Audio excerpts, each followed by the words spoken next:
اللہ اکبر اللہ۔ السلام علیکم ورحمۃ اللہ وبرکاتہ۔ الحمد للہ رب العالمین والصلاة والسلام علی رسولہ الکریم وعلی آلہ وصحبہ اجمعین ومن تبعہم بإحسان الی یوم الدین، اما بعد۔ میرے دوستوں، بزرگوں، اسلامی بھائیوں اور بہنوں، سامعین و سامعات کرام، قطر، سعودی عرب، دبئی، بحرین وغیرہ میں سننے والے ساتھیوں، بزرگوں، دوستوں، آج 9 محرم 1442 ہجری، 29 اگست 2020 عیسوی، 13 گتے بھادو 2077 بکرمی، جمعہ کا دن، میں محمد مستقیم مدنی آپ لوگوں کی خدمت میں صدائے حق کا لائیو پروگرام لے کر حاضر ہو گیا ہوں، جو جنک نندنی 95.5 میگا ہرٹز پر پیش کیا جا رہا ہے۔ میرے بھائیوں، دوستوں، میری طبیعت خراب ہونے کی وجہ سے آج تقریباً 1 مہینہ کے بعد لائیو آپ لوگوں کی خدمت میں آیا ہوں۔ اللہ تبارک و تعالیٰ سے دعا ہے کہ اللہ تبارک و تعالیٰ ہماری اور آپ کی اس محنت کو قبول فرمائے۔ اے اللہ تبارک و تعالیٰ، اس کے بدولت ہمیں اور تمام مسلمانوں کو صحت و تندرستی عطا فرما۔ اے الہ العالمین، جو علماء حق اس دنیا سے گزر چکے ہیں، اے اللہ ان کی مغفرت فرما، ان پر رحم فرما، اور جو موجود ہیں ان کی حفاظت فرما۔ میرے بھائیوں، دوستوں، بزرگوں، آج کا نمبر ہے 041 590239۔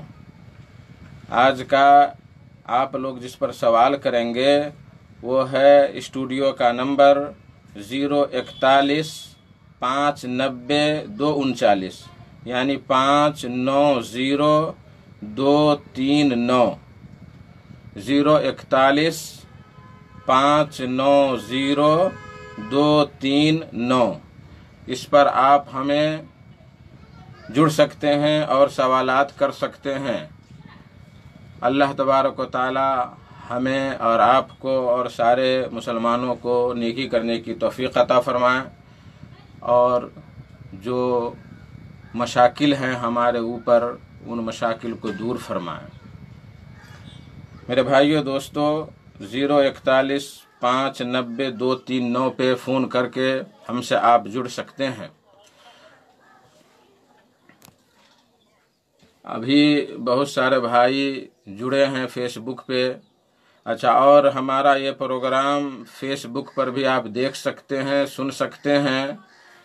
NID سرچ کریں گے تو آپ ہمیں دیکھ سکتے ہیں اور سن سکتے ہیں، اور اپنے سوالات اردو میں یا ہندی میں لکھ کر کے بھیج سکتے ہیں۔ انشاءاللہ تعالی طاقت کے مطابق میں آپ لوگوں کا جواب دوں گا انشاءاللہ تعالی۔ فیس بک پر جو جڑے ہیں تو وہ امیر راج السلام علیکم کہتے ہیں تو وعلیکم السلام ورحمۃ اللہ وبرکاتہ۔ اس کے بعد سلیم شاہد خان السلام علیکم ورحمۃ اللہ وبرکاتہ، وعلیکم السلام ورحمۃ اللہ وبرکاتہ۔ سلیم صاحب پوچھ رہے ہیں خیریت سے ہیں؟ الحمدللہ ٹھیک ہوں، اور تھوڑی سی ابھی نقاہت اور کمزوری محسوس ہو رہی ہے، اس لیے آج آواز تھوڑی تیز نہیں ہو پائے گی۔ اللہ سے دعا ہے کہ اللہ تعالیٰ صحت و تندرستی عطا فرمائے۔ سلیم صاحب لکھتے ہیں کہ ریا سے حفاظت فرمائے۔ حقیقت میں ریا و نمود یہ بہت بڑا گناہ ہے اور بہت بڑا عیب ہے ایک انسان کے لیے، تو اس سے ہم مسلمانوں کو محفوظ رکھے۔ محمد صغیر عالم السلام علیکم ورحمۃ اللہ وبرکاتہ، خیریت سے ہیں شیخ صاحب؟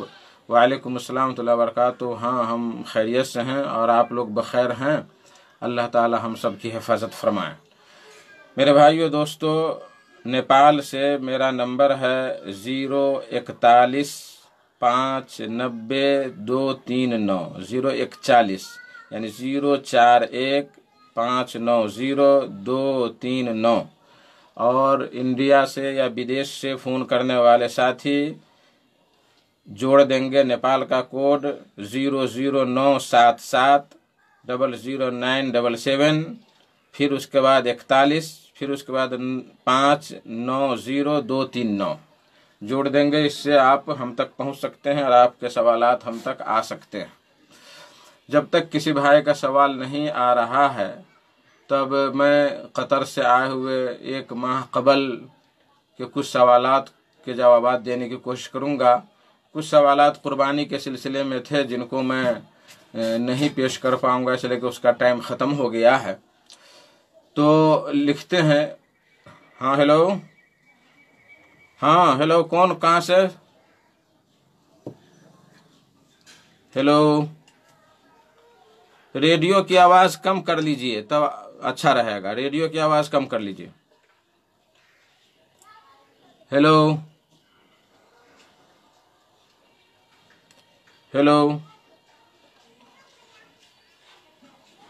آپ لوگوں سے گزارش ہے کہ آپ لوگ ٹاور میں آ کر فون کریں اور زور سے آواز سے آپ ہم تک پہنچائیں تو ہم تک سوال آپ کا آ سکتا ہے۔ میرے بھائیو دوستو، ریان فچائی کیا لکھے ہیں؟ سلام شیخ صاحب۔ وعلیکم السلام۔ پروگرام لائیو ہے، رک گیا تھا کچھ دن سے۔ جی 1 مہینہ کے لیے رکا تھا، میری طبیعت بہت زیادہ خراب تھی۔ اللہ کے فضل سے آج میں ہمت کیا ہوں پروگرام دینے کے لیے۔ اللہ سے دعا کریں کہ یہ 1 گھنٹہ بہتر انداز سے گزر جائے۔ ایک سوال، کیا عاشورہ کا روزہ دی میں کبھی یاد آئے کہ ہم رکھیں، دین میں کچھ کھایا بھی نہیں تو کیا روزہ رکھ سکتے ہیں؟ میں سمجھ رہا ہوں اس سوال سے کہ دن میں کچھ کھایا نہیں تو کیا روزہ ہو سکتا ہے؟ ہاں، اگر یہ نفلی روزہ ہے، فجر کی اذان کے بعد آپ نے کچھ نہیں کھایا ہے، فجر کی اذان کے بعد فجر جو طلوع ہوتی ہے اس وقت سے آپ نے کسی وقت نہیں کھایا ہے تو آپ دن میں بھی اس کی نیت کر سکتے ہیں، جو دل سے نیت ہوتی ہے، زبان سے نہیں، تو آپ نیت کر سکتے ہیں اور آپ کا روزہ ہو جائے گا۔ نفلی روزے کے لیے رات میں نیت کرنا کوئی ضروری نہیں ہے، اور روزہ رکھنے کے لیے سحری کھانا بھی کوئی ضروری نہیں ہے۔ اس لیے اگر آپ نے فجر کے بعد کچھ کھایا پیا نہیں ہے تو آپ روزہ رکھ سکتے ہیں، انشاءاللہ تعالی آپ کو مکمل روزے کا ثواب ملے گا۔ توحید عالم۔ سلیم شاہد خان لکھتے ہیں، کیا محرم کا روزہ 10 تاریخ کا رکھیں کافی ہے یا 2 روزہ رکھنا ضروری ہے؟ دیکھیے، ویسے 10 کا بھی روزہ رکھنا ضروری نہیں ہے، یہ نفل روزہ ہے، سنت ہے نبی کریم صلی اللہ علیہ وسلم کی۔ شروع اسلام میں یہ واجب تھا لیکن بعد میں یہ نفلی روزہ ہو گیا، تو جب 10 کا ضروری نہیں تو 9 کا کوئی ضروری نہیں ہے۔ آپ 10 کا بھی رکھیں گے صرف تو آپ ثواب مستحق ہوں گے۔ یہود کی مخالفت کرنے کے لیے، اس کی بحث آئے گی انشاءاللہ، یہود کی مخالفت کرنے کے لیے نبی کریم صلی اللہ علیہ وسلم نے فرمایا کہ اگر میں آئندہ سال زندہ رہوں گا تو 9 تاریخ کو بھی رکھوں گا، تو 9-10 کو روزہ رکھنا یہ زیادہ بہتر ہے اور زیادہ نیکی ہے اور زیادہ ثواب کا باعث ہے، اور اگر کوئی آدمی 10 کو ہی رکھتا ہے تو اسے ثواب ملے گا انشاءاللہ تعالی، اس میں کوئی مشکل کی بات نہیں ہے۔ توحید عالم صاحب، السلام علیکم، کیسے ہیں جناب؟ الحمدللہ میں بخیر ہوں، ٹھیک ہوں، اللہ کا فضل ہے۔ توحید عالم صاحب، میں دوحہ قطر سے ہوں اور آپ کے پروگرام کو دیکھتا ہوں، بہت اچھا لگتا ہے، ماشاءاللہ۔ اللہ تعالیٰ آپ کو جہاں بھی رہیں خوش رہیں اور خوش رکھے اللہ تعالیٰ آپ کو۔ محمد ظہیر الدین صاحب، السلام علیکم ورحمۃ اللہ وبرکاتہ۔ وعلیکم السلام ورحمۃ اللہ وبرکاتہ۔ خیریت سے ہیں شیخ محترم؟ الحمدللہ، اللہ کا فضل ہے، میں بخیر ہوں۔ اور آپ کی طبیعت کیسی ہے شیخ؟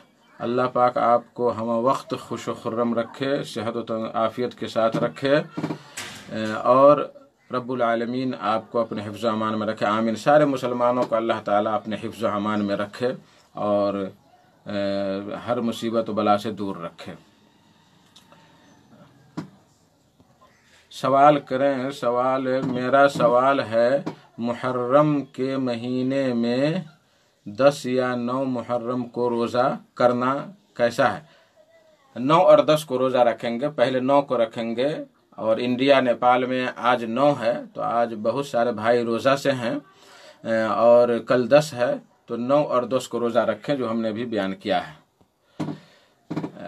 حفیظ الدین حافظ، شیخ کیا وضو میں ناک الگ سے دھوئیں؟ ناک الگ سے دھوئیں تو ناک تو چہرہ میں داخل ہے، چہرہ جب دھلیں گے تو ناک ویسے ہی دھل جائے گی۔ ہاں البتہ چہرہ دھلنے سے پہلے ناک اور کلی کریں اور ناک میں پانی چڑھائیں، شاید کہ آپ کا قصد یہی ہو، تو ناک میں پانی چڑھائیں۔ تو بہت سارے علماء کہتے ہیں کہ جس پانی سے کلی کر رہے ہیں تھوڑا پانی بچا کے ناک میں بھی کر سکتے ہیں اسی سے، اور کچھ کہتے ہیں کہ نیا پانی لیں، تو جو آپ کو اچھا لگے، جو سہولت ہو اس کے حساب سے۔ بہت سارے لوگ کلی کے ساتھ ساتھ ناک نہیں صاف کر پاتے ہیں، تو آپ کو جو سہولت ہو اس میں آپ کر سکتے ہیں، اس میں کوئی مشکل کی بات نہیں انشاءاللہ تبارک و تعالی۔ اکبر علی، السلام علیکم۔ وعلیکم السلام ورحمۃ اللہ وبرکاتہ۔ ریان صاحب پھر سوال کرتے ہیں، کیا 9 یا 10 کو ہی رکھنا یا 10 11 کو بھی رکھ سکتے ہیں؟ دیکھیے 11 والی روایت بہت سارے علماء اس کو ضعیف قرار دیتے ہیں، تو اس لیے 9 10 کو ہی رکھنا چاہیے اور وہی بہتر ہے، اور اگر 10 11 کو بھی رکھ لے تو الحمدللہ ثواب ملے گا، لیکن صحیح حدیث کے مطابق 9 10 ہی ہے، اس لیے ہمیں اسی چیز کا اہتمام کرنا چاہیے۔ میرے بھائیو دوستو، یہ پروگرام آپ کی خدمت میں junk Nandini 95.5 mega hertz junk پور دھام نیپال سے پیش کیا جا رہا ہے، اور نیپال کے لیے میرا نمبر ہے ڈائریکٹ نمبر 041 590 239، اس پر آپ سوال کر سکتے ہیں۔ انشاءاللہ تعالی فیس بک کا سوال لوں گا۔ پہلے میں جو سوال آیا ہوا ہے 1 مہینہ پہلے وہ لیتا ہوں۔ ماشاءاللہ شیخ صاحب، میرا ایک سوال ہے آپ سے، کیا اہل حدیث اور وہابی ایک ہی ہے یا یہ دونوں الگ الگ ہیں؟ اگر یہ الگ الگ ہیں تو برائے مہربانی مجھے وہابیوں کی کتابوں کے نام عنایت فرمائیں، شکریہ، جزاک اللہ خیرہ۔ حیدر علی، یوٹیوب سن کر حیدر بھائی کا سوال آیا ہے، اور غالباً یہ دبئی سے یا قطر سے ہیں، کہاں سے ہیں لکھے نہیں۔ ہاں ہیلو، وعلیکم السلام ورحمۃ اللہ وبرکاتہ۔ کون بھائی، کہاں سے؟ رگھناتھ پور سے محمد سلیم، ماشاءاللہ۔ کیسی طبیعت ہے آپ کی؟ جی اللہ کا فضل ہے، ٹھیک ہے، اللہ کا فضل ہے۔ کہیے کیا سوال ہے آپ کا؟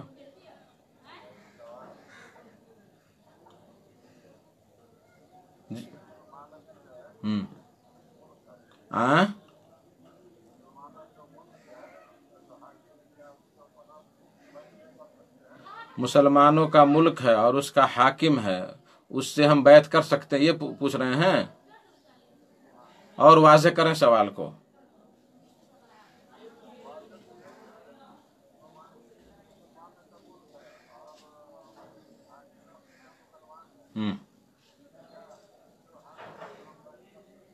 اچھا ٹھیک ہے، ٹھیک۔ اور بھی کوئی سوال؟ وعلیکم السلام۔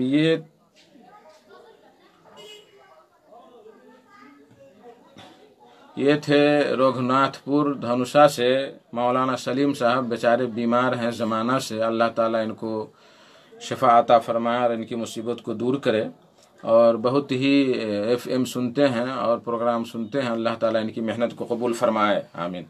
ان کا سوال ہے کہ کوئی اسلامی ملک ہے اور اس کا حاکم ہے، تو کیا اس کے ہاتھ پر ہم بیعت کر سکتے ہیں؟ کیوں کر سکتے ہیں، اور اس ملک کے قوانین کو ماننا اور قوانین کے خلاف بغاوت نہ کرنا، گویا کہ ہم ان کے ہاتھ پر بیعت کر لیے ہیں۔ اب ان کے پاس جا کر کے بیعت کرنا ہی کوئی ضروری نہیں ہے، ان کے جو قوانین ہیں، قوانین کو ہم مانتے ہیں، تو گویا کہ ہم ان کے ہاتھ پر بیعت کر لیے، جب تک کہ وہ شرک بواہ یا کفر بواہ نہ کرے، یعنی شرک، ظاہری شرک اور ظاہری کفر نہ کرے، اس وقت تک ہم ان کے قوانین میں رہیں گے اور ہر قسم کی مصیبت بغاوت ادھر ادھر بکواس کرنے سے دور رہے تو بہتر ہے۔ بہت سارے لوگوں کو دیکھا گیا ہے کہ چائے کی دکان میں اور بھی کہیں جگہوں پہ بیٹھ بیٹھ کر کے ملک پر حملہ کرتے ہیں، زبان سے حملہ کرتے ہیں، اپنی زبان کو داغدار بناتے ہیں، تو ایسا کرنا درست نہیں ہے۔ وباللہ توفیق۔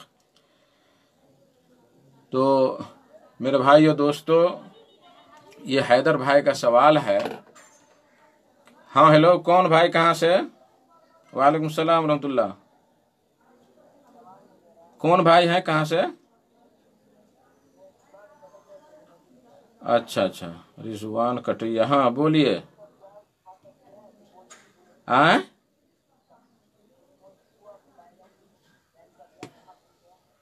یعنی بینک میں پیسہ رکھے ہوئے ہیں تو کیا اس کا بیاج جو بینک دیتا ہے کھا سکتے، یہ سوال ہے؟ ہاں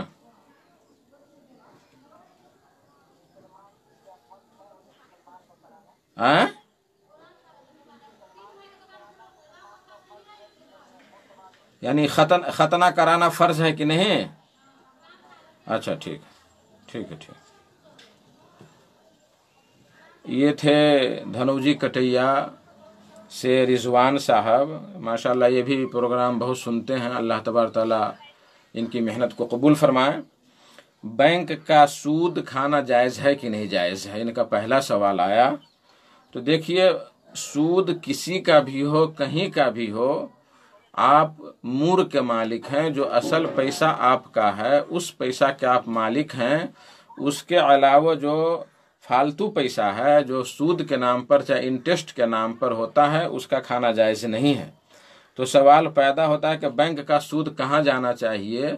تو آپ حساب کر کے بینک کا سود نکال لیں، اور مسلمانوں کے 10 گردہ کام ہوتا ہے، اس کام میں آپ اس کو لگا دیں، یا کسی غریب غربا کو وہ دے دیں تاکہ وہ اس سے استفادہ کریں۔ آپ اپنے مصرف میں اس کو نہیں لا سکتے ہیں، آپ اپنے خرچ میں نہیں لا سکتے ہیں، جائز نہیں ہے۔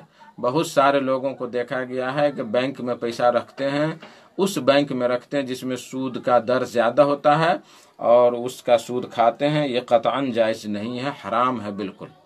اللہ عالم بالصواب۔ دوسرا ان کا سوال تھا کہ ختنہ کرانا واجب فرض ہے۔ تو دیکھیے، ختنہ بالغ ہونے تک کرانا فرض نہیں ہے، جو ہی بالغ ہو گیا انسان اس کے بعد ختنہ کرانا واجب ہو جاتا ہے، اس لیے کہ بلوغت کے بعد اس کو نماز پڑھنا ضروری ہے، اور نماز کے لیے طہارت پاکی ضروری ہے۔ اور جو لوگ ختنہ نہیں کراتے ہیں تو وہ گویا کے پاک نہیں ہوتے ہیں، ان کے شرمگاہ کے جو اوپر جو چھالا ہوتا ہے، اس چھالے کے نیچے پیشاب کا کچھ انش رہ جاتا ہے، جس سے وہ پاک نہیں ہو پاتا ہے، اور نماز کے لیے طہارت اور پاکی واجب ہے۔ اس لیے علماء کرام نے فرمایا ہے کہ بلوغت تک پہنچ گیا انسان مرد تو اس کو ختنہ کرانا واجب ہوتا ہے۔ اللہ عالم بالصواب۔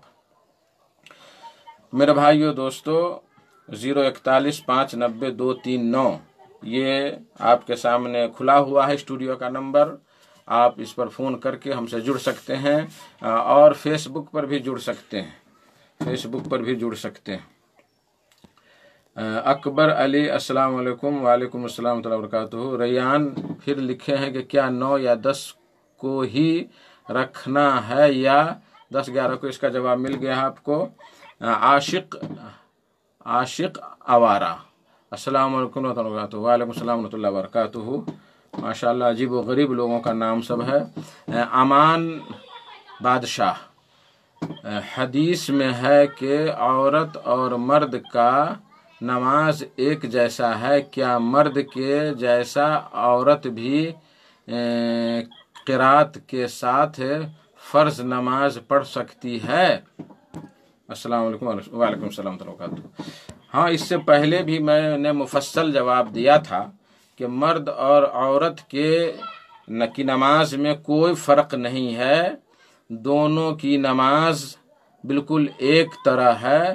ہاں، کچھ چیزوں میں الگ الگ ہے تو وہ ہم نے بیان کر دیا، لیکن جو نماز کا طور طریقہ ہے، مرد قرات کرے گا تو عورت بھی قرات کرے گی، زور سے قرات کرے گی، وہ گھر کے اندر ہے، تنہا ہے تب، لیکن باہر ہے اور وہاں غیر محرم لوگ ہیں جو ہے رشتے میں جن سے شادی کرنا جائز ہے، ایسے لوگوں کی موجودگی میں وہاں عورت آہستہ سے قرات کرے گی، زور سے قرات نہیں کرے گی، بلکہ وہاں چہرہ بھی ڈھانک کر کے نماز پڑھے گی اجنبیوں کے پاس۔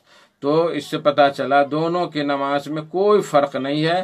بہت سارے لوگوں نے جو فرق نکالا ہے وہ اپنے من سے نکالا ہے، اپنے طور طریقہ سے نکالا ہے کہ عورت پورے بدن کو سجدہ کرتے ہوئے زمین میں سٹا لے گی، ہاتھ جو ہے سینے پر رکھے گی تو ایسے کرے گی ویسے کرے گی۔ نہیں، مرد بھی مرد کی طرح سجدہ وہ بھی کرے گی اور مرد کی طرح وہ بھی ہاتھ سینے پر رکھے گی، اور کوئی فرق نہیں ہے۔ ہاں تھوڑا سا فرق ہے، وہ خارج نماز میں ہے۔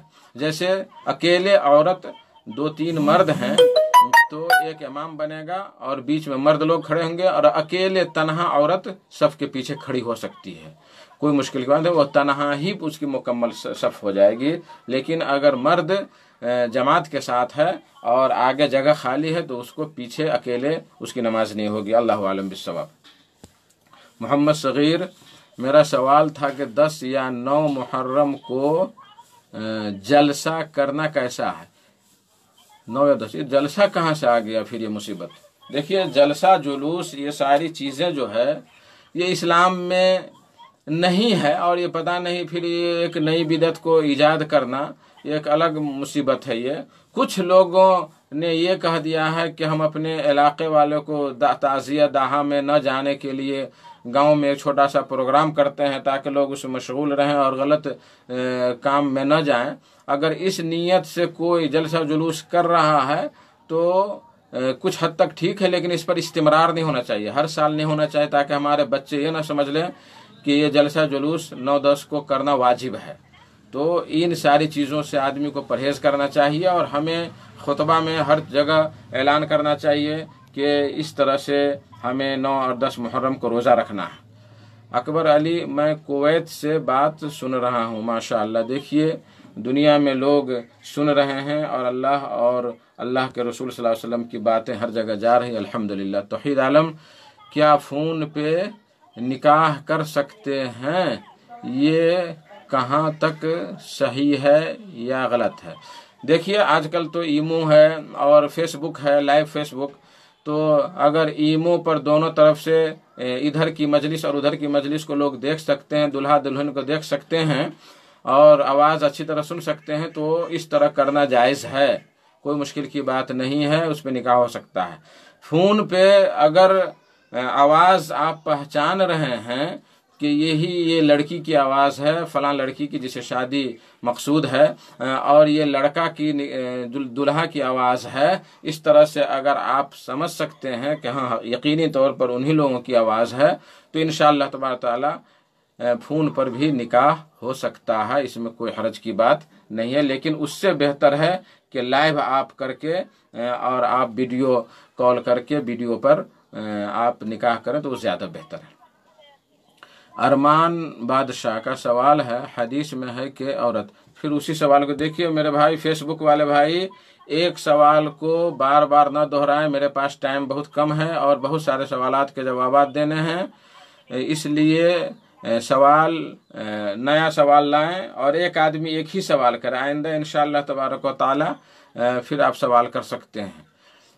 ارمان بادشاہ، میں ارمان شیخ ہرلاکھی سے، میرا سوال ہے، حدیث میں ہے کہ عورت، پھر اسی سوال کو دہرائیں، میں اس کا جواب دے چکا ہوں۔ اللہ مدد کرے اور شفا دے مولانا سلیم صاحب کو۔ مولانا سلیم صاحب آپ کی دعا سن لیے ہیں، آمین، اور سارے مسلمانوں کو سوال کا جواب دے۔ میں ارمان بادشاہ سے گزارش کرتا ہوں کہ آپ کا ایک ہی طرح کا سوال 3 بار 4 بار آ گیا تو بہرحال اس سے دور رہیں آپ، اور کوئی نیا سوال کریں، جزاک اللہ خیرہ۔ سلیم شاہد، ایک سوال یہ ہے کہ جماعت سے نماز پڑھنے میں اگر کسی کی رکعت چھوٹ جائے تو قاعدہ اخیرہ میں تشہد پڑھنے کے بعد اگر درود شریف پڑھ لیا تو کیا سجدہ سہو ہو جائے گا؟ سجدہ سہو واجب ہو جائے گا؟ نہیں، کہ کوئی بات نہیں. اگر آپ کی ایک رکعت چھوٹ گئی مثال کے طور پر تو آپ جو ہے امام کے ساتھ تو بیٹھیں گے. امام اگر سلام پھیرنے کے لیے بیٹھیں گے تو آپ بیٹھیں گے. تو امام کی اتباع میں آپ تحیات پڑھیں، درود پڑھیں، جتنی دعائیں پڑھ سکتے ہیں، کوئی مشکل کی بات نہیں ہے. جو ہی سلام پھیریں گے امام تو آپ اٹھ کر کے آپ کی چھٹی ہوئی رکعت پوری کر لیں. اگر درود شریف پڑھ لیں تو سجدہ سے واجب ہو جائے گا. یہ اپنے من کی بات ہے، اس کی کوئی حقیقت نہیں ہے.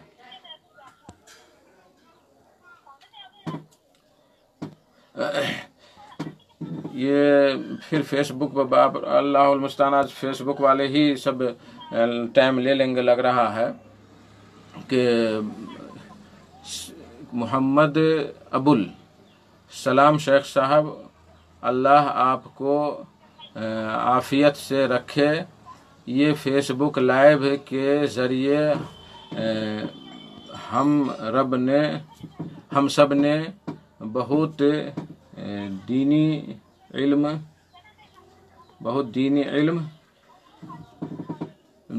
علم حاصل کی. اللہ آپ کو اپنے حفظ و امان میں رکھے، آمین. میرے بھائیو دوستو، اب میں سوال کی طرف آ رہا ہوں. ادھر جو میں سوال کیا تھا، وقت رہا تو انشاءاللہ فیس بک پر بھی ہم آئیں گے. ذرا ریڈیو پہ بھی ہم تھوڑا بولیں، اور ریڈیو میں ہمارا نمبر ہے 041590239. سوال آیا ہوا ہے، جو سوال میں پھر دہرا رہا ہوں. ماشاءاللہ شیخ صاحب، میرا ایک سوال ہے آپ سے، کیا اہل حدیث اور وہابی ایک ہی ہے یا یہ دونوں الگ الگ ہیں؟ اگر یہ الگ الگ ہیں تو برائے مہربانی مجھے وہابیوں کی کتابوں کے نام عنایت فرمائیں. شکریہ، جزاک اللہ خیرہ. حیدر علی. جواب: دیکھیے حیدر بھائی، اچھے لوگوں کو بدنام کرنے کے لیے ہر زمانے میں بدعتی لوگوں نے نئے نئے نام ایجاد کیے. جب بدعتیوں کے نئے نئے فرقے وجود میں آنے لگے تو صحابہ کرام، تابعین، تبع تابعین اور ائمہ کرام نے ان لوگوں کی کافی تردید کی اور ان اہل بدعت کی حقیقت عوام الناس کے سامنے اجاگر کی. جب اہل بدعت نے دیکھا کہ اب ان کی بدعت کی گاڑی نہیں چلنے والی ہے تو اہل حق کو بدنام کرنے کے لیے نت نئے حرب استعمال کرنے لگے. انہی حربوں میں سے ایک خطرناک حربہ ہے لفظ وہابی کے ساتھ اہل حق کو بدنام کرنا، جو دراصل عبد الوہاب بن عبد الرحمن بن رستم کی طرف منسوب ہے.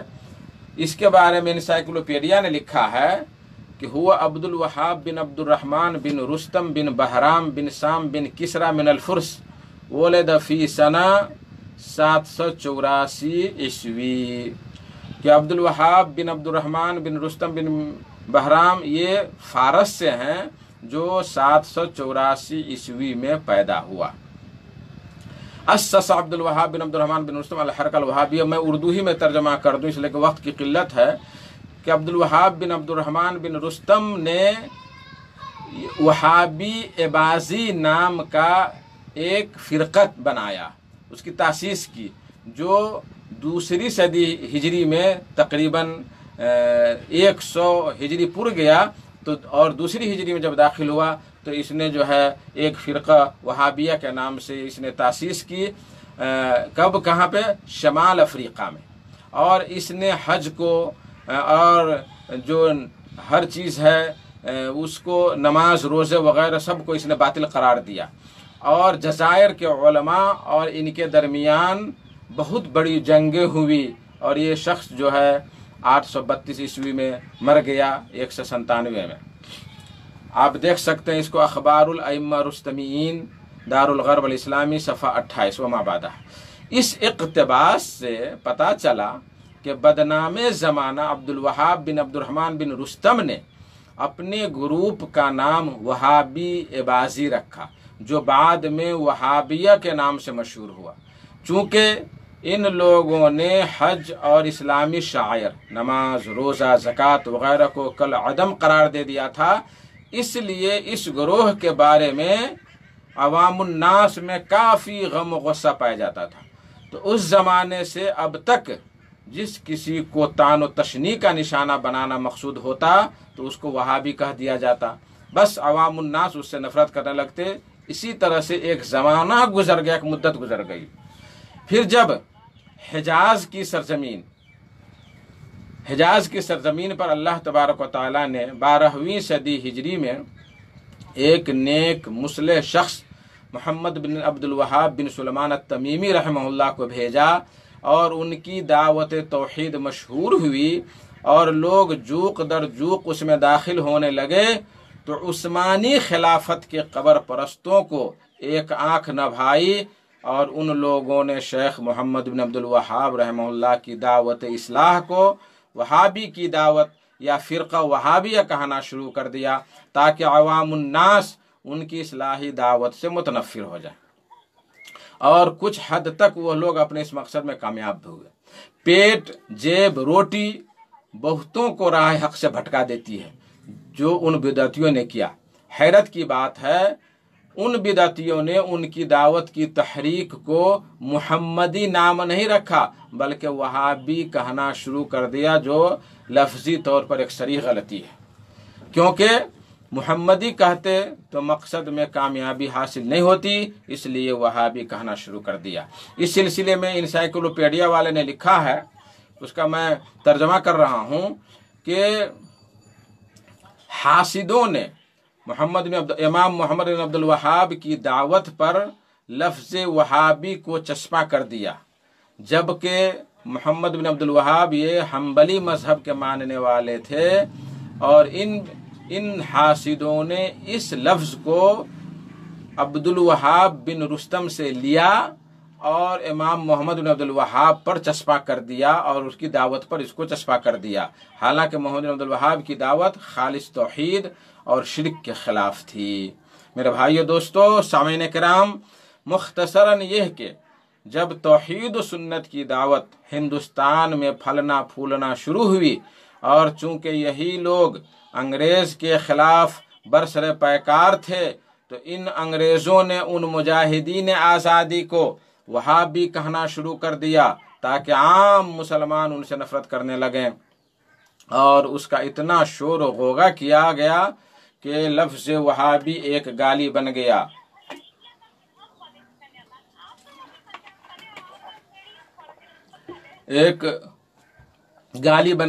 اہل حق کی راہ میں یہ لفظ بہت بڑی رکاوٹ بن گیا۔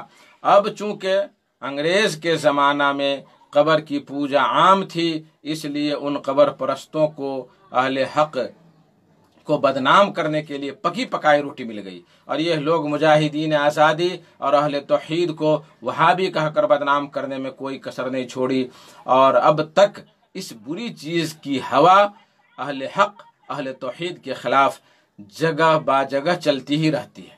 اب دیکھا جائے تو توحید کی دعوت دینے والے، توحید پر ڈٹے ہوئے صرف اہل حدیث لوگ ہی ہیں اس دنیا میں فی الوقت، تو ان کو بدنام کرنے کے لیے بدعتیوں نے لفظ وہابی کو اہل حدیث پر چسپاں کیا، جو سراسر ظلم اور تاریخی حقائق سے منہ موڑنا ہے۔ سامعین کرام، ہر دور میں اہل حق سے عوام الناس کو دور کرنے کے لیے نت نئے حیلے اور حربے تراشے گئے۔ ہمارے نبی صلی اللہ علیہ وسلم کو بھی کفار مکہ نے صابی کہا تھا، صابی، اور یہ لوگ بھی اہل توحید کو وہابی کہتے ہیں۔ غنیت الطالبین میں پیران پیر عبد القادر جیلانی نے لکھا ہے کہ اہل بدعت اہل حدیث کو مختلف ناموں سے پکارتے ہیں، اور بہت سارے نام انہوں نے گنوایا ہے۔